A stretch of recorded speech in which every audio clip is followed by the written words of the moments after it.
বেশ অনেক দিন পর আবার এই ল্যাভেন্ডার কালারের একটা কেক অর্ডার পেয়েছি। আর এই কেকটা বানানোর জন্য কিন্তু আমাকে কাস্টমার টাইম দিয়েছিল মাত্র 2 ঘন্টা। আসলে কেকটা অর্ডার করতেই সে ভুলে গিয়েছিল, এই জন্য সকাল সকাল আমাকে ফোন করে আর আমাকে বলে যে আমাকে বেলা 12টার মধ্যে কিন্তু কেকটা রেডি করে দিতে হবে, নিতে পারবে অর্ডারটা? তো যাই হোক, একটা ছোট্ট কাজ, সেটাকেও কি আমি না বলতে পারি? তো এই কেকটা একদম সিম্পল ছিল বলেই অর্ডারটা আমি কনফার্ম করি। আর এর মধ্যে আমাকে বলেছিল ছোট ছোট শুধু ফন্ডেন্টের ফুল, আর সেটা নিজের মতন করে বসাতে, কিন্তু কালারটা ল্যাভেন্ডার কালারই রাখতে। কাস্টমারের কথা মতোই কিন্তু আমি ল্যাভেন্ডার কালারই পুরো কেকটার চেষ্টা করেছি করার। আর এখানে কিছু ঘাস অ্যাড করেছি, সেটাও কিন্তু ল্যাভেন্ডার কালারেরই দিয়েছি। এই প্রথমবার কিন্তু তোমরা আমার কেকের মধ্যে ল্যাভেন্ডার কালারের ঘাস দেখতে পাচ্ছ। আসলে যখন আমি ছবিটা দেখতে পাই ফোনের মধ্যে, তো কাস্টমার আমাকে একটা এআই পিকচার পাঠায়।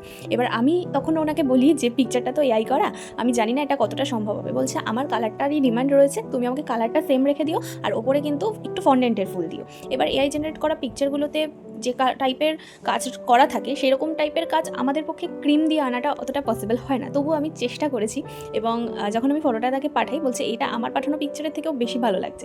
আচ্ছা, এখানে যে গোল্ডেন কালারের সুগার বল দিয়েছি, সেটা কিন্তু ওই পিকচারে সুগার বল ছিল না, অন্য কিছু একটা কী ছিল সেটা আমি বুঝতে পারিনি। তবে এখানে আমি সুগার বল অ্যাড করেছি। সুগার বল অ্যাড করার পরও কিন্তু কেকটা দেখতে আরও ভালো লাগছিল। এখানে কাস্টমার যখন বলে দিয়েছে যে কেকটা সুন্দর লাগছে, তার মানে নিশ্চয়ই আমি ওই ফটোটা থেকে অনেক সুন্দর বানাতে পেরেছি। তো তোমাদের কি মতামত সেটা কিন্তু অবশ্যই কমেন্ট করে জানিও। আর ভিডিওটা লাস্ট অবধি দেখার পর কিন্তু অবশ্যই আমার চ্যানেলটা সাবস্ক্রাইব করেছো, আর যারা ফেসবুক থেকে দেখছো তারা অবশ্যই আমাকে ফলো করে পাশে থেকো। টাটা।